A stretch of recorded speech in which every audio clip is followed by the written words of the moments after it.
कलाहांडी जिला केसिंगारे तेल नदी उपरे निर्मित नूतन ब्रिज और केसिंगा टिटिलागढ़ रास्तार सुरक्षा को नहीं चिंता प्रकाश करिछि केसिंगा सिटीजन फोरम। ओभरलोड बाली बोझेई हाइवा चलाचल जोगु ब्रिज और रास्ता क्षतिग्रस्त हेउथिबा अभियोग करा जाइछि। एही प्रसंगरे फोरम पक्षरु एक सांबादिक सम्मेलन आयोजन करा जाइथिला।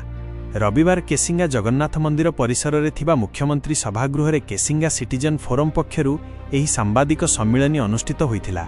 फोरम सभापति डाक्टर हेमसागर साहा कहिथिले जे गणमाध्यम रे खबर प्रकाश पाइबा परे रास्तार मरामती करा जाइथिले मध्य समस्यार मूल कारण दूर होई नाही।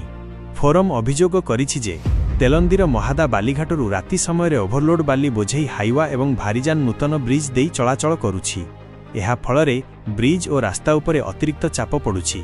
ब्रिजर भार बहन क्षमता ठारू अधिक भारी जान चलाचल एहार स्थायित्व पई विपद सृष्टि करुथिबा फोरम कहिछि। सेहीपरि केसिंगा पटे अस्थायी रास्ता निर्माण करी राति सारा बाली परिवहन चलिथिबा अभियोग मध्य होइछि। एही घटनार तदंत सह ब्रिज और रास्ता उपरे भारीजान चलाचल बंद करने फोरम दाबी करिछि।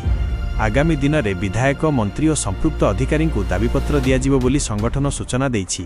तेलनदी ब्रिज और केसिंगा टिटिलागढ़ रास्तार सुरक्षा को नहीं उठिथिबा एही प्रसंगरे प्रशासन केउ पदक्षेप नेउछि ताहा उपरे एबे समस्तक नजर रहिछि।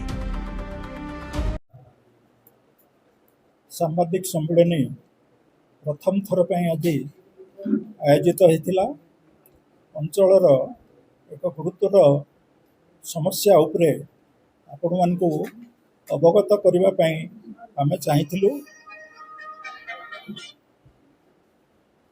रूराल डेवलपमेंट तैयारी करथिबा एक रास्ता एवं ब्रिज उपरे जोठिकी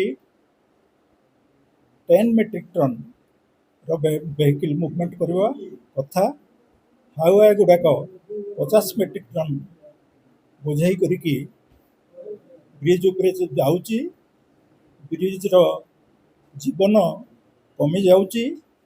सेहिथि पई आमे कौन सब पदक्षेप नेथिलु मु केमती पीएचडी एससी संगे कथा हेली केम सूचना करदेली आगो को आमे कि धৰণৰ पदक्षेप नेबु तार मध्य सूचना आपण मानकु आमे देलु। मु भाबुची आगो को जहाँ आवश्यक पड़िबो आपण माने हमको सहयोग करिबे।